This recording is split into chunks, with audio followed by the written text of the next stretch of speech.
श्री सच्चिदानंद सद्गुरु साईनाथ महाराज की जय।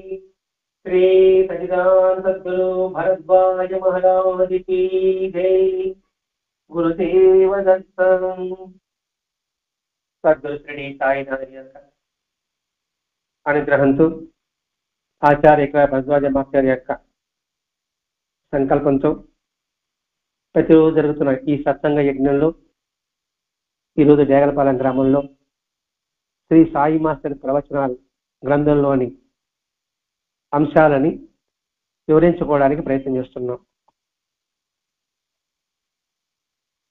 ఈరోజు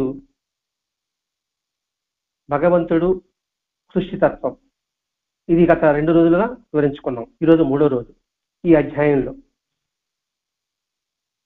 అంటే ఇక్కడ భరద్వాజ మహర్షి గారు మనిషి జీవించడం ఎందుకోసం అనేది ఆలోచింప చేయవలసిన ఆవశ్యకత మనకి ఇప్పుడు ఉందని గుర్తు చేస్తున్నాడు. అంటే మనిషి నిద్రాణంగా స్తబ్దుడిగా ఉండి జీవించడమా, లేదు ఆలోచనాత్మకంగా అడుగులు వేయడమా అనేది ఎవరికి వాడు పరిశీలించుకోవాలి. ఎందుకంటే 84 జీవరాశుల్లో మానవుడు ఒక జీవరాశి. మిగతా జీవరాశులకు లేని ఆలోచన తత్వము, భావ పరంపరలు ఒక మనిషికి మాత్రం ఉంది. దాన్ని ఉపయోగించుకోవాలి. అలా ఉపయోగించలేకపోతే వాటికి మనకి తేడా ఉండదు. ఆ ఉపయోగించుకునే విధానమే మనం జీవిస్తున్నది ఎందుకు, బతకడం కాదు, జీవిస్తున్నది ఎందుకు. జంతువుల్ని పక్షుల్ని బతుకుతున్నాయంటాం, వృక్షాలని బతుకుతున్నాయంటాం, వృక్షాలని జీవించాయనం, పక్షులు జీవించాయనం, జంతువులు జీవించాయనం. అవి బతకతా ఉన్నారా, చనిపోతాయంటున్నాం. కానీ మనిషిని మాత్రమే జీవిస్తున్నామనే పదం మనిషికి మాత్రమే అన్వయం చేయబడి ఉంది. మరి ఎందుకు జీవిస్తున్నాం అంటే భయంతో జీవిస్తున్నామా, లేకపోతే ఆశతో జీవిస్తున్నామా అంటే ఆశతోనే జీవిస్తున్నాం. ఏమి ఆశ? మనకి ప్రతి ఒక్కడికి కూడా తృప్తి శాంతి పొందాలనే ఆశ. అది వేటి ద్వారా వస్తుంది అని ఆలోచింపజేసే తత్వమే సాయినాథుని యొక్క మార్గము.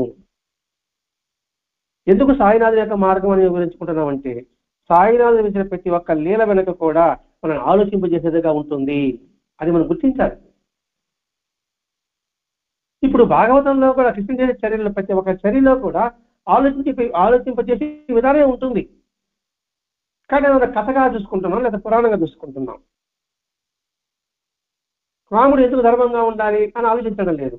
కృష్ణుడికి ఎందుకు వెన్నంటి ఇష్టము, ఎందుకు నా కొండను పగలగొట్టి ఆ వెన్నను అందరికి పంచుతున్నాడు, ఆ లీలలో కూడా ఒక అర్థం ఉంటుంది. వాడి అర్థాన్ని తెలుసుకొని ఆ భగవంతుని అవతారిక తత్వాన్ని తెలుసుకోగలిగితే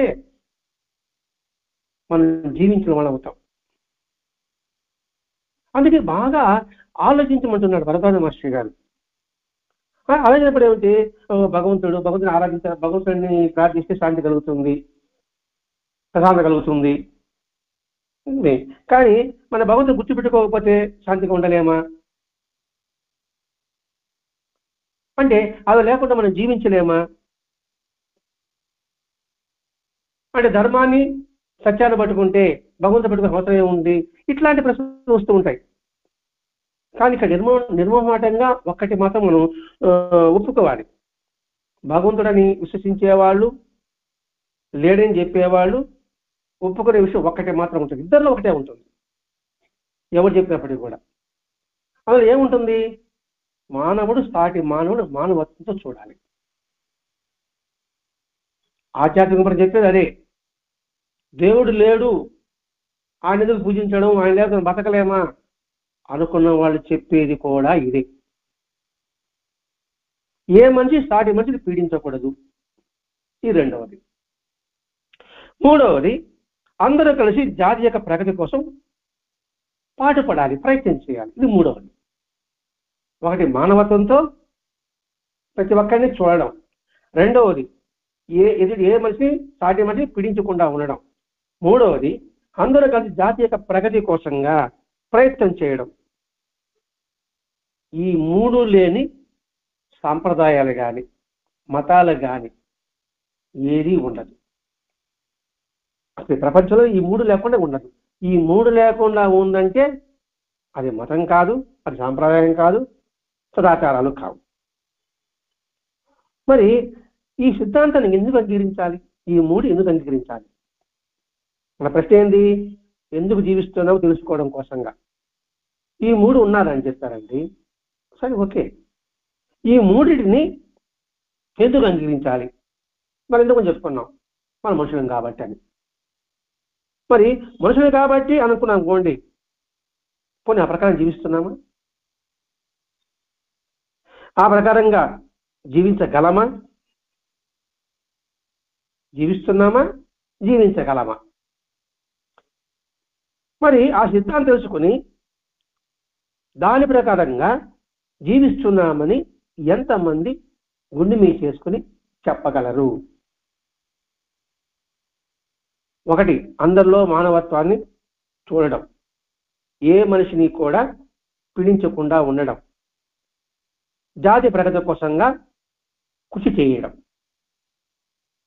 ఈ మూడుగాని ఆలోచన తరంగాలు మనం దృఢంగా ఉంచుకోగలిగితే,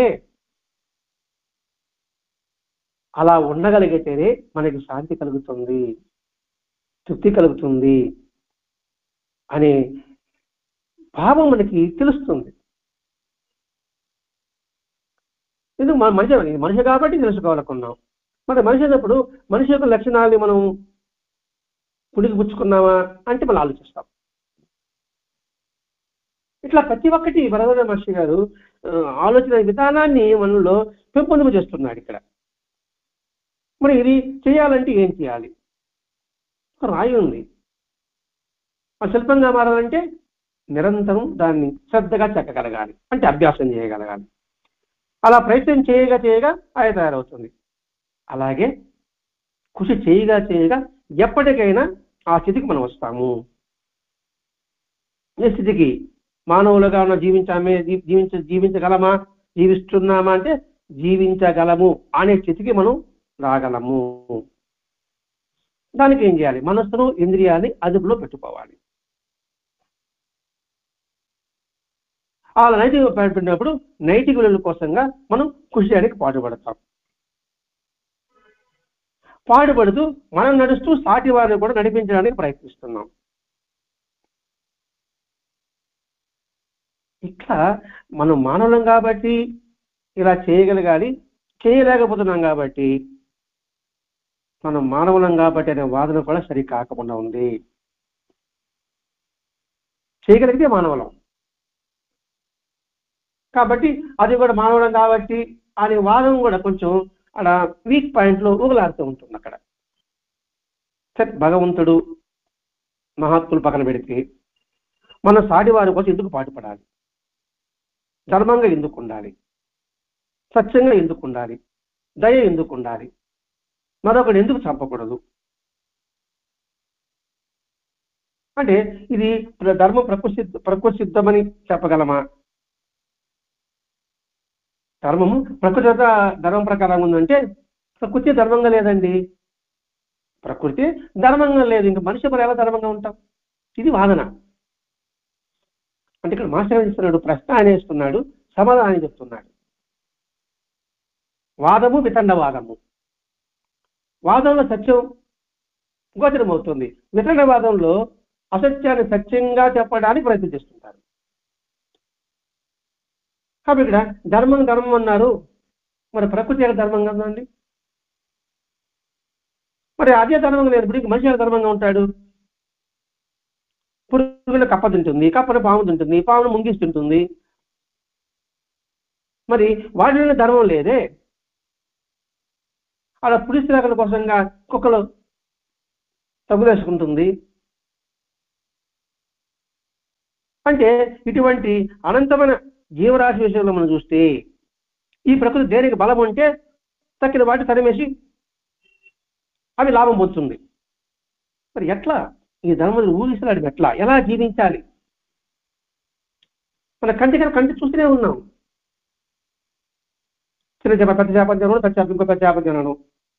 మరి అదే కరెక్ట్ కదా అని అనిపిస్తుండడం వల్లనే ధర్మం వైపు మనసు మొగ్గడం లేదు, మానవత్వం వైపు మనసు తొంగి చూడడం లేదు. ఎదుటి మనిషిని మనసులో కూడా బాధించకూడదనే ఆలోచన రావడం లేదు. జాతీయ ప్రగతి కోసంగా మన వంతు కృషి చేయాలనే భావన కూడా లేవడం లేదు. ఏంటి ప్రపంచం ఎలా ఉందండి, నేను ఒక్కని చేస్తే సరిపోతుందా, ఇట్లా వాదిస్తుంటాను అనమాట. కానీ పెద్ద ఉపన్యాసాల్లో దేశం అంటే మట్టి కాదు, దేశం అంటే మనుషులు, దేశంలో ప్రేమించమన్నా, మంచి అన్నది పెంచమన్నా, పట్టి మాటలు కట్టి పెట్టి గట్టి మీద తరబెట్టబోయి అని ఉపన్యాసాలు చెప్పడానికి పరిమితం అయిపోతున్నాం. భారతదేశం నా మాతృభూమి, భారతదేశ సహోదరులు, ఇవన్నీ చిలక పలుకలాగా పలుకుతున్నాం. కానీ వాటి యొక్క భావంగా గ్రహించగలిగితే అది చిలక పలుకులు కాకుండా మనిషి పలుకులుగా మారుతుంది. కానీ ఇక్కడ ప్రకృతి ధర్మ ప్రకారం లేకుండా ఈ ప్రకృతి ప్రకారం కూడా ధర్మం అనేది అనిపిస్తుంటుంది. ఈ ప్రకృతిలో మొదలు ఎవడో వచ్చి నైతిక విలువలు ఉండాలి అంటే ఎందుకు ఉండాలంటాడు? నువ్వు ధర్మంగా ఉండు, నేను కుట్టినవాడు కొట్టబాక, నువ్వు నాశమైన పర్వాడు ఇందులో బాగుపడాలి అంటే నీకు నాలో బతకాలం లేదా? అంటే మనిషి యొక్క తత్వం, మన తత్వాన్ని ఇక్కడ బయటపడేస్తున్నాను ఇక్కడ. కాబట్టి ధర్మంగా ఎందుకు ఉండాలి అనేది సామాన్యం దొరకడం లేదు. ఒక విషయం ఆలోచిస్తాం. మొట్టమొదటి మనం తిండి కోసం పాటుపడుతున్నాం. తిండి, గుడ్డ, ఇల్లు సంపాదించుకుంటున్నాం. మనం ఎవరి మీద ఆధారపడుతున్నామో వారి పట్ల మన బాధ్యత నిర్వహిస్తున్నాం. ఇది మనిషిగా. మరి ఈ మూడు కరెక్టే. మన తిండి, మన బట్ట, మన గూడు, మన ఆధారపడిన వాళ్ళ పట్ల మన కర్తవ్యం. అంతేనా? ఇంకే లక్ష్యం లేదా? తెలివైన వాడు ఏం చేస్తాడంటే ఇవన్నీ సాధించాక సమాజానికి ఏమైనా చేయగలమా? ముందు చెప్పుకున్నాం, 84 జీవరాశుల్లో ఒక మనిషికి ఆలోచన భావాలు భగవంతుడు ప్రసాదించున్నాడు. నాకు తిండి, గుడ్డ, గూడు అన్నీ ఉంది, నా ఆధారపడే వాళ్ళకి ఉంది, నాకుంది, నా భార్యకు ఉంది, నా పిల్లలకు ఉంది, నా మనవరాలకు ఉంది, నా మనవాళ్ళకు ఉంది. ఇక్కడ సమాజానికి ఏం చేయగలమా?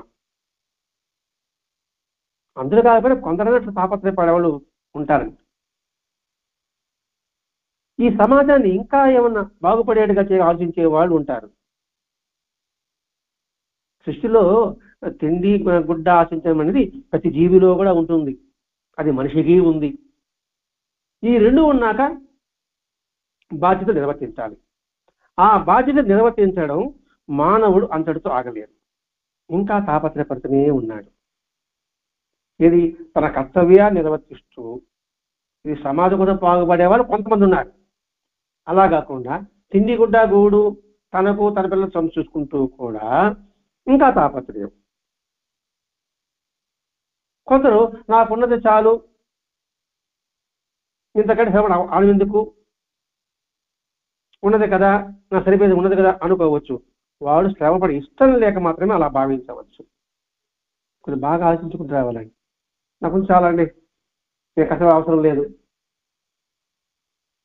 కష్టపడే అవసరం లేదు, నీకు కావాల్సిన అన్ని ఉంది. మరి నీ శరీరాన్ని ఉపయోగించే సమాధానం కోసం ఉపయోగించాలి కదా. అంటే వాడు సమాధానం ఉపయోగించే శరీరాన్ని కష్టపెట్టాలి. ఆ కష్టపడి ఇష్టం లేక ఇలా చెప్పుకుంటూ ఉండొచ్చు. కానీ ఇక్కడికి వచ్చి దేనికోసం ఏదో దానికోసం ప్రయత్నం చేయని వాడు, తాపత్రయపడిన వాడు ఉండనే ఉండడు. ఏ మనిషి ఉన్నాడు? ప్రయత్నం చేసే ఉంటాడు, తాపత్రయపడే ఉంటాడు. కాబట్టి జీవించడమే జీవిత లక్ష్యం అయితే మానవులందరూ ఏదో ఒక దానిని పొందడానికి ప్రయత్నిస్తూనే ఉన్నారు. ఏదో ఒకటి పొందాలి. ఎందుకోసం? తృప్తి కోసం, శాంతి కోసం. అందుకని పరుగులు, జీవిత పరుగులు. ఎందుకు అశాంతి మనకి ఏర్పడుతుందంటే కాసేపు తృప్తి ఉంటుంది, కాసేపు శాంతి ఉంటుంది, మళ్ళా అశాంతి ఉంటుంది. కాబట్టి తృప్తి ఎక్కడ జరుగుతుందా, శాంతి కోసం పరుగులు చేస్తూనే ఉంటాడు. ఒకవేళ ఏదైనా తనకు ఉందనుకుంటే కాసేపు ఊరికే కూర్చుంటే తెలుస్తుంది. నాకు ఉందండి, తృప్తి శాంతి ఉందనుకోండి, చాలా గుమ్మని కూర్చున్నాను అనుకోండి, ఉండగలనా? ఉండడానికి అవకాశం ఎంతసేపు ఉండగలను? కాసేపు కూర్చుంటానే అటు తిరగాలనిపిస్తుంది. ఆ తర్వాత కాసేపు బయట పోవాలనిపిస్తుంది, కాసేపు ఎవరైనా మాట్లాడాలనిపిస్తుంటుంది. ఏదో కూడా చేస్తూ ఉంటాం. అంటే అలా మాట్లాడితే, అలా చేస్తే ఏదో ఒక శాంతి కలుగుతుంది.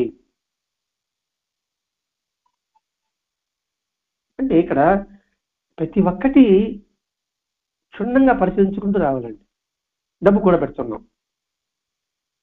ఎందుకు కూడా పెడుతున్నాం అంటే తర్వాత రానికి మనకి కావాలి, లేదనే పదం రాకుండా కోసంగా. అలా చేయడం వల్ల తృప్తి శాంతి ఉంటుంది అనుకుంటున్నాం, దానికోసం పాటుపడుతున్నాం. అలాగే అధికారం కోసం, అది ఇంకోటి మరొక దానికోసం. ఎవరిని చేసినా దాని తృప్తి ఉంటుందని ఉద్దేశంతో చేస్తున్నాడు. అధికారం అంటామా, లేకపోతే ఉద్యోగంలో ప్రమోషన్ అంటామా, లేకపోతే వ్యాపారం అంటామా.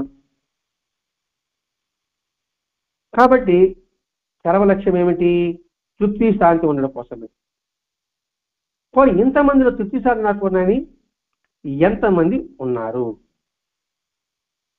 తృప్తి ఉన్నాయని చెప్పుకునే వాళ్ళు ఎంతమంది ఉన్నారు? కాబట్టి మనమంతా కూడా జీవించేందుకు ఇప్పుడు జాగ్రత్తగా గమనిద్దాం. మళ్ళా వెనక్కి వెళ్దాం.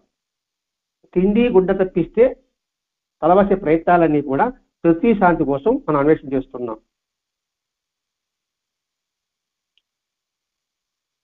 పిల్లవాడు పెరిగాడు, చదువుకున్నాడు, ఉద్యోగం వచ్చింది, వివాహం చేసుకుంటున్నాం. ఎందుకని? ఒక తోడు కావాలి కాబట్టి, నానే వాళ్ళు ఉండాలి కాబట్టి, అలా లేకపోతే అశాంతి ఉంటుంది కాబట్టి. ఆ తర్వాత మరో బాధ్యతలు, పిల్లలు, వాళ్ళ చదువులు, వాళ్ళ కాలం నిలబడాలి. అంటే అలా నిలబడితే మనం వృద్ధులైనప్పుడు వాళ్ళు మనం చూస్తారు కాబట్టి తృప్తి శాంతి కోసం. అలా కాకుండా ఎవరికైతే ఈ జీవిత తృప్తి శాంతి రాదు అని నిర్ధారణ అవుతుందో వాడికి మూడు ప్రయత్నాలు ఉంటాయి, 3 పద్ధతులు ఉంటాయి. ఎందుకండి సంసారం ఇలా పట్టం, ఇవంతా ఎందుకు? అది వివాహం చేసిన ఆనందంగా ఉంటారా అని వాడు ఆలోచించి ఏ ప్రయత్నం చేయకుండా మంచి గజిబిజిగా ఉండి ఏమి తోచకపోతే ఒంటరిగా ఉన్నప్పుడు ఏమవుతుంది? ఆత్మహత్య చేసుకుంటాడు. ఒకటి. రెండవది, తృప్తి శాంతి ఎందులో లేదు కదా, ఈ చాకిరి దేనికి అని అనుకునేవాడు ఇంకొకడు ఉంటాడు. ఇంకొకటి ఈ జీవితం అర్థం లేనిది అని అనుకుంటూ పిచ్చివాళ్ళగా తిరుగుతూ ఉంటాడు. అంటే ఇక్కడ ఎందుకు ఇలా వివరణ చెప్పుకుంటూ వస్తాడు ప్రధాన మాస్టర్ అంటే, మనిషికి జీవితానికి కావాల్సిన తృప్తి శాంతి, దానికోసంగా ఎటువంటి కష్టాన్ని వాడు భరించగలడు. అలా భరిస్తున్నప్పుడు కూడా తృప్తి కలగకపోతే వాడు అధైర్యపడి ఆత్మహత్య చేసుకుంటాడు, అది పిచ్చివాడు అయిపోతాడు, లేకపోతే తిరుగుబోతుగా తయారవుతాడు. సాధ్యమైనంత వరకు గతాన్ని మర్చిపోయే ప్రయత్నించేవాడు ఇంకొకడు ఉంటాడు. ఒక్కొక్కడు మాత్రం కాస్త ఆధ్యాత్మికంగా తయారవుతాడు. మనసు గజిబిజిగా ఉంది, వాడు కాలక్షేపం అంటాడు. వాడు ఆ కాలక్షేపం అంటే కాలక్షేపం అంటేనే కాలాన్ని మరుగుపరచట. ఒకడేమో ఆధ్యాత్మికంగా కాలాన్ని మరుగుపరచడే ప్రయత్నం చేస్తాడు. అంటే అందులో ఉన్నతి ఉంటుంది.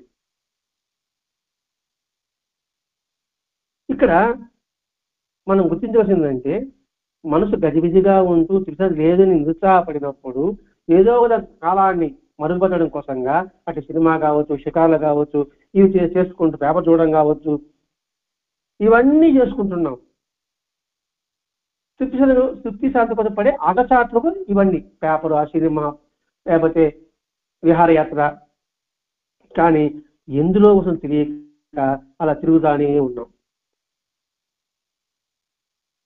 తిరిగి ఏమనిపిస్తుంది, మా ఏదో తృప్తి లేదు కదా, ఎందుకు ఈ జీవితం అని అనుకునే వాళ్ళు కొంతమంది. ఆలోచించే వాళ్ళు జీవించాలరా, దీనికోసంగా ఆధ్యాత్మికతలు వెళ్ళాలి అనుకునే వాళ్ళు కొంతమంది. అలా ఆలోచించేవాడు తృప్తి శాంతి పొందడానికి మాత్రమే మనిషి జీవించడానికి విలువిస్తాడు. అది సాధించలేనప్పుడు ఒక రాయిలాగా ఉంటాడు. ఇవన్నీ మనం ఎందుకు తెలుసుకుంటున్నామండి? మనం జీవిస్తున్న ఎందుకో తెలుసుకోవడానికి.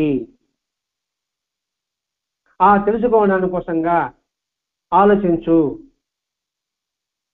ప్రతి ఒక్క మనిషిలో మానవత్వాన్ని చూడు. సాటి జీవుల కోసంగా నువ్వు ప్రయత్నం చెయ్యి. ఎదుటి వారి మనసుని బాధ పెట్టద్దు. ఇవన్నీ సాంప్రదాయాల్లో ఉంది అని పదే మనం గుర్తు చేసుకుంటూ రావాలండి. అంటే తృప్తి శాంతుల కోసంగా ఉండే కోరిక జీవించడానికి ఉండే కోరిక కంటే ప్రేమైనది. జీవితాన్ని ప్రేమిస్తున్నామంటే తృప్తి శాంతులు పొందే సాధన క్రియకు మనం ప్రేమిస్తున్నామని అర్థం. ఒక జబ్బు చేసింది, భయంకరమైన జబ్బు, దానికి మందులు లేవు, ఆ బాధ భరించిన కష్టం. అప్పుడు డాక్టర్ ఏమిస్తాడు, ఒక మత్తు మందు ఇస్తాడు, మత్తు మాత్రలు ఇస్తాడు. అంటే క్షణం కూడా మనం మన కాలాన్ని మరుగుపరచడానికి ఏదైతే ఉందో అది ఆలోచిస్తున్నాం. ఏదైతే ఉంది అంటే ఉన్నతికి ఉపయోగపడి ఉందా, అధోగతికి పడేదానికి ఉపయోగపడి ఉందా మన కాలం. కాబట్టి ఇక్కడ ఆలోచించుకుంటే ఎంత ధనం విషయం కావచ్చు, అధికారం కావచ్చు, ఎంత కూడబెట్టుకున్నప్పటికీ కూడా వాళ్ళ సమస్యలు పెరుగుతూనే ఉంటాయి. డబ్బు ఉంటే ఒక భయం, డబ్బు లేకపోతే ఒక భయం, అధికారం ఉంటే ఒక భయం, అధికారం లేకపోతే ఒక భయం. ఇట్లా ప్రతి ఒక్కటి ఆలోచించుకుంటే అవన్నీ మనకి చిక్కులు తెచ్చిపెడుతున్నాయి. కాబట్టి డబ్బు, అధికారం, సుఖాలు ఉంటాయనుకోవడం కూడా వీలు కావడం లేదు. మరి యుద్ధంలో ఉంది, మళ్ళా వస్తున్నాడు, ఒక్కొక్కటి స్టెప్ బై స్టెప్ చూసుకుంటూ వస్తున్నాడు. ఎందుకంటే మన జీవితంలో ఇవన్నీ లౌకికంగా చూసుకుంటూ వస్తున్నాం. ఇందులో ఉంది, అందులో ఉంది, అందులో ఉంది, అందులో ఉంది అనేసి. మనకి ఇష్టమైన పదార్థం మైసూర్పాకు అనుకున్నామని తిన్నాం, ఒకటి తింటాం, 2 తింటాం, 3 తింటాం, 4 పెట్టడానికి ఇందుకు విసుగు అనిపిస్తాం. అదేమిటి, ఇంతకుముందు ఇష్టపడ్డావు కదా అంటే ఇట్లా ఆలోచించుకుంటూ రావాలండి. ఇక్కడ రాజకుమారుడు అంటే ఎగ్జామ్ మాస్టర్ చేస్తున్నాడు, వాడికి ఏ చీకు చింత లేదు, కానీ వాడు దొంగతనం చేస్తే అలవాటు అవుతుంది.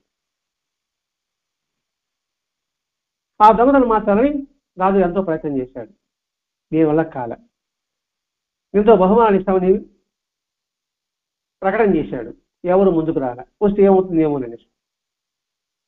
ఒకడు వచ్చాడు, ఆ రాజకుమారుడు బాగా గమనిస్తే వాడు మాట ఇచ్చాడంటే మాత్రం తప్పడు, అది తెలుసుకున్నాడు. తీసుకుపోయి కొంతకాలం అయిన తర్వాత ఆ రాజకుమారికి పుట్టినరోజు వచ్చినప్పుడు అన్ని త్యాగం పెట్టేసి ఆ గురువు గారు ఏమన్నాడు, నేను ఒకటి అడగడం చేస్తావని అంటాడు. చేస్తాను గురువు గారు, నేను మాట ఇచ్చాను తప్పని అంటాడు. నువ్వు బంగారు దొంగతనం మాంట అంటాడు. అది తప్పను, అది మాత్రం నేను మానలేను, ఇంకేదో చెప్పండి అంటాడు. సరే ఆలోచించాడు, బంగారు దొంగిలించబాక దొంగిలించాడు, వెండి దొంగిలించబాక అలా ఒక్కొక్క వస్తువు చూసుకుంటే ప్రభా అన్ని వస్తువు చెప్పేశాడు, అన్నిటికీ దొంగిలించకుండా వచ్చాడు. అబ్బా థైరాయిడ్ అని చెప్పి రాజుగారి దగ్గర తీసుకుపోయాడు. తీసుకుపోతుంటే పొద్దుపోయేది ఒక ఆశ్రమంలో ఉన్నాడు, తెల్లవారితే పోతుంటే రాజకుమారుడు సంకలం ఒక మూట, ఏం చేయాలి మూట అన్నాడు, బూడిదన్నాడు. అదే మీరు చెప్పిన లిస్టులో బూడిద లేదు కదా అంటే, ఎన్ని రీతిలో దొంగతనం అడ్డంగా పెట్టినా దాని వెనకాల అది చేయాలన్న ఆలోచన, ఆశ ఎలాగైతే ఉందో అంటే వాడు దొంగతనం అదొక హ్యాబీ ఉందో, మనం వెనక్కి చేసినప్పటికీ ఇన్ని రకాల అడ్డంకాలు వచ్చినప్పటికీ మనం చేసే పనుల వల్లగా తృప్తి శాంతి పొందాలన్న ఆలోచన, ఆశ మాత్రం తప్పకుండా ప్రతి ఒక్కడికి ఉంటుంది. మరి ఏం చేయాలి? మళ్ళీ ఇంకొక ఎగ్జాంపుల్ చెప్తున్నాడు. గురువు గారు ఒక శిష్యుడు ఉన్నాడు, అతడు అన్ని విషయాలు నేర్చుకుంటే గురువు గారు నేను మీకు దక్షిణ ఇవ్వాలనుకున్నా అన్నాడు. నాకేం దక్షిణం పడలేదురా నాయన, నువ్వేం నేర్చుకున్నావో అసలు నువ్వు ఆ దాంట్ని నువ్వు ఉన్నత పొంది అన్నాడు.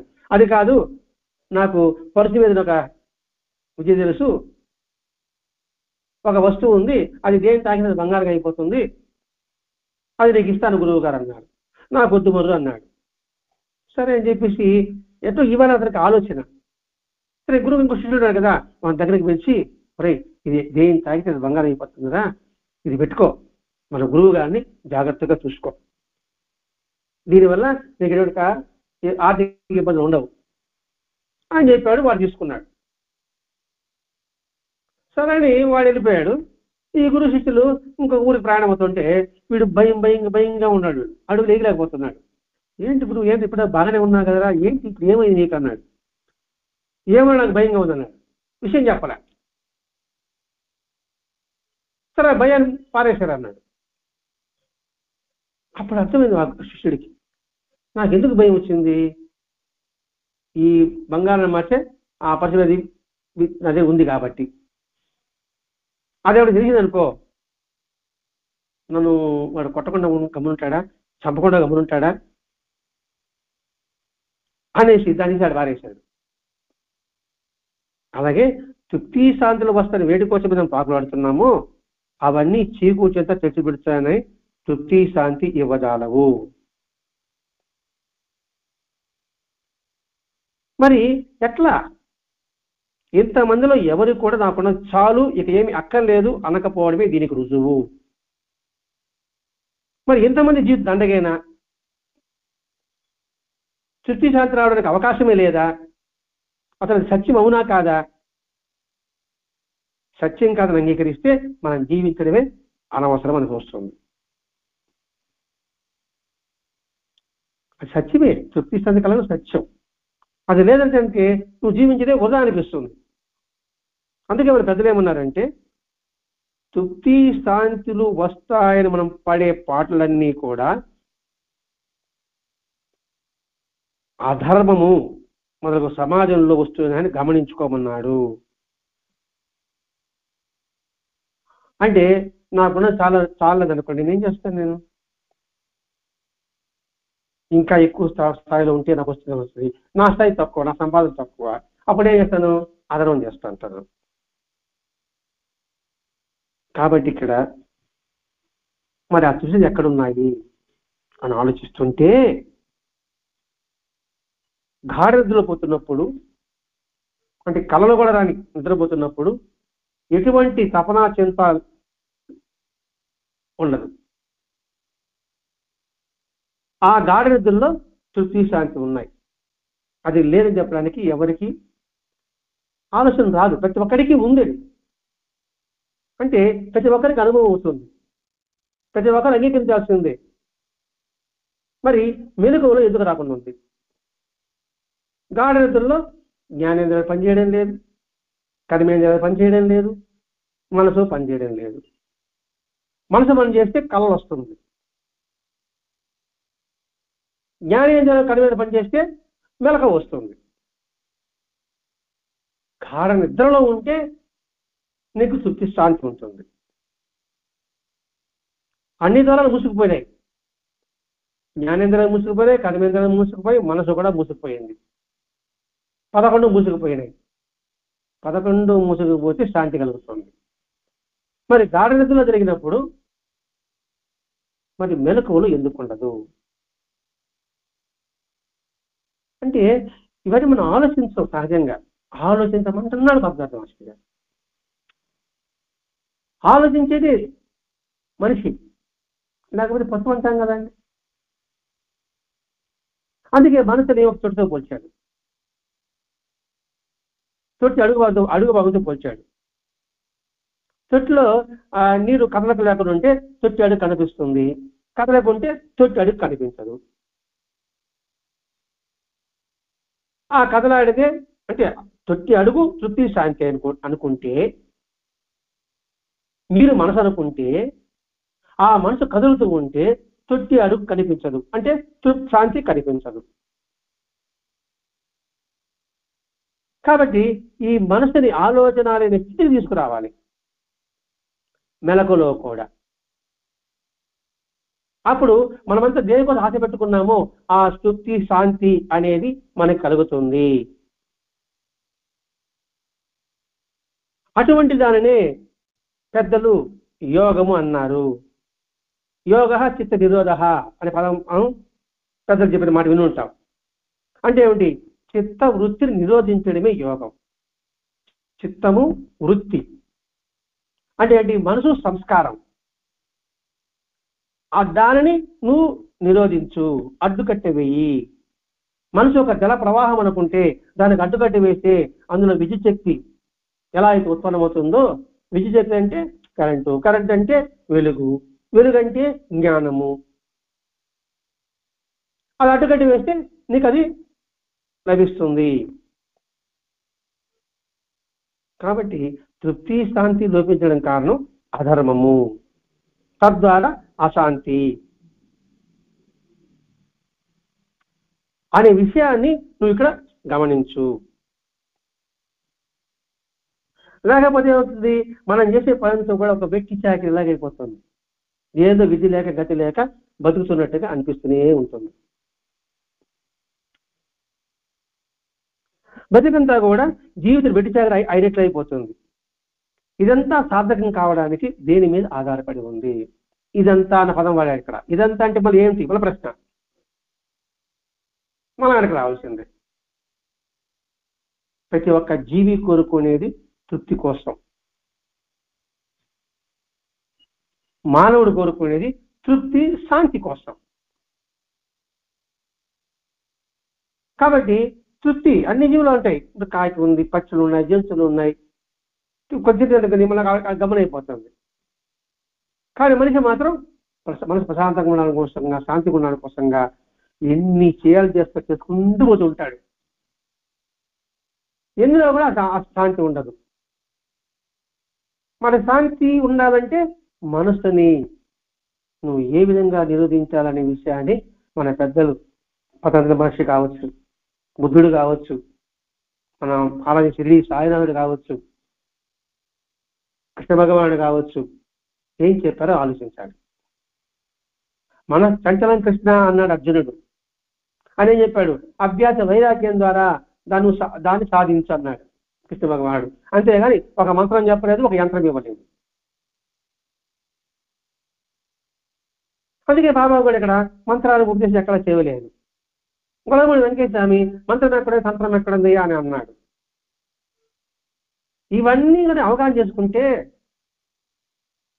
సరైన జీవిత విధానం ఏదో మనకి అర్థమవుతుంది. ఎప్పుడైతే అర్థమవుతుందో ఆ అర్థమైన దాన్ని అవగాహన చేసుకుని ఆ తత్వం వైపు అడుగులు వేస్తుంది. అడుగులు వేసినప్పుడు మనకు ప్రశాంతత కలగడానికి అవకాశం ఉంటుంది. కాబట్టి ఇక్కడ మన బాధ్యతలు నెరవేర్చుకోవడానికి ఒక పక్క ప్రయత్నం చేస్తూ మన మనసు శాంతి చేకూర్చడం కోసం కూడా ప్రయత్నం చేయవలసింది. ఇదే రామకృష్ణ ఒక మాట అంటాడు, ఒక చేత్తో పని చేయి, ఒక చేత్తో భగవంతుని పాదాలు పట్టుకో. ఎందుకు ఒక చేత్తో భగవంతుని పాదాలు పట్టుకోమంటున్నాడు? భగవంతుని పాదాలు పట్టుకునే భగవంతుడు అంటే జ్ఞానం అండి. దాని పాదాలు ఎప్పుడైతే పట్టుకుంటావో నువ్వు చేసే పని కూడా జ్ఞానాన్ని పరానికి అనుసంధానంగానే ఉంటుంది. ఆ జ్ఞాన ధర్మచక్రంలోనే తిరుగుతూనే ఉంటుంది. అందుకు భగవంతుని పాదాలు పట్టుకోవడం. ఆ పాదాలు పట్టుకున్నప్పుడు మనం చేసే ప్రతి పని కూడా ఆ బద్ధంగానే ఉంటుంది. ఇప్పుడు ఎవరైనా కరెంట్ షాక్ తగులుకున్నాం అనుకోండి, వాడిని పట్టుకున్నాం అనుకోండి, మనకి కరెంట్ షాక్ వస్తుంది. మనల్ని ఒకరు పట్టుకున్నాం అనుకోండి, వాడికి కరెంట్ షాక్, వాడి కరెంట్ షాక్ వస్తుంది. వీడు వదిలేశాడు, మొదటి వదిలేశాడు అనుకోండి, వీడందరికీ కరెంట్ షాక్ ఉండదు. అందుకని ఒక తరం వదిలేసింది అనుకోండి, అధర్మంలో ప్రయాణం సాగిస్తాం. ఇక్కడ భగవంతుని పాదాలు పట్టుకోవడం ఎందుకు రామకృష్ణ చెప్పాడంటే ఆలోచించాలండి. ఇక్కడ ఆ పట్టుకునే సేపు నీ ఆలోచన తరంగాలన్నీ కూడా ధర్మబద్ధంగానే ఉంటుంది. ధర్మబద్ధంగా నువ్వు పని చేస్తావు, ధర్మబద్ధంగా కర్మలు చేస్తావు. అంటే కింద జారిపోకుండా నువ్వు నిలబడగలుగుతావు.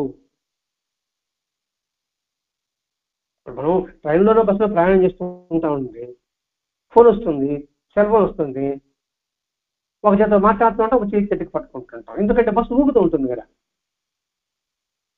ఈ కాల ప్రవాహంలో కూడా మనిషి జీవన విధానం కూడా స్థిరంగా కూడా ఊగుతూ ఉంటుంది. ఆ జారి పడకుండా కోసమే ఒక చేత పట్టుకున్నాం, అది భగవంతుడి పాదాలు, ఒక చేతితో మాట్లాడుతున్నాం. అందుకు భగవంతుడు 2 చేతులు ఇచ్చాడు అని మనం భావించుకుందాం. ఎప్పుడైతే భగవంతుడు అనుకున్నామో మనం ఎందుకు జీవిస్తున్నాము అనే విషయం మనకి అవగతం అవుతుంది. ఏమవుతుంది? మనం జారి పడకూడదు, దిగజారకూడదు అనే విషయం మనకు అర్థమవుతుంది. జారిపడి దిగజారామనుకోండి, మళ్ళీ పైకి రావాలంటే ఎంతో కష్టం, ఎంతో ప్రయత్నించాలి. అందుకని ఒక చేతితోనే భగవంతుడి పాదాలు ఆశ్రయించు, ధర్మాన్ని ఆశ్రయించు, సత్యాన్ని పట్టుకో.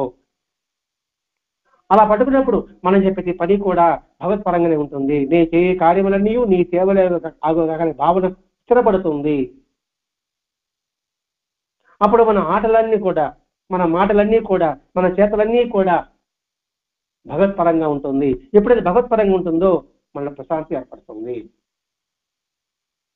ఆ ప్రశాంతత కోసమే మనం జీవిస్తున్నాము, జీవించాలి. జీవించాలి. అలా జీవించినప్పుడే మనిషికి మనిషి అంటేనే మానవత్వం కలిగిన వాడు మనిషి. అంటే మనసున్నవాడు మనిషి. ఇది చెప్పుకుందాం, మనిషి అంటే మనసున్నవాడు మనిషి. మనసు లేకపోతే మనిషే కాదు, వాడు జంతువు అన్నాం, పక్షి అన్నాం, చిట్టంలో చేమ అనుకున్నాం. అంటే ఆ మనసున్నవాడు మనిషి అవుతుంది, మానవుడు అవుతాడు. మానవాడని అర్థం చెప్పుకున్నాం, మాయలో లేకుండా ఉండడం,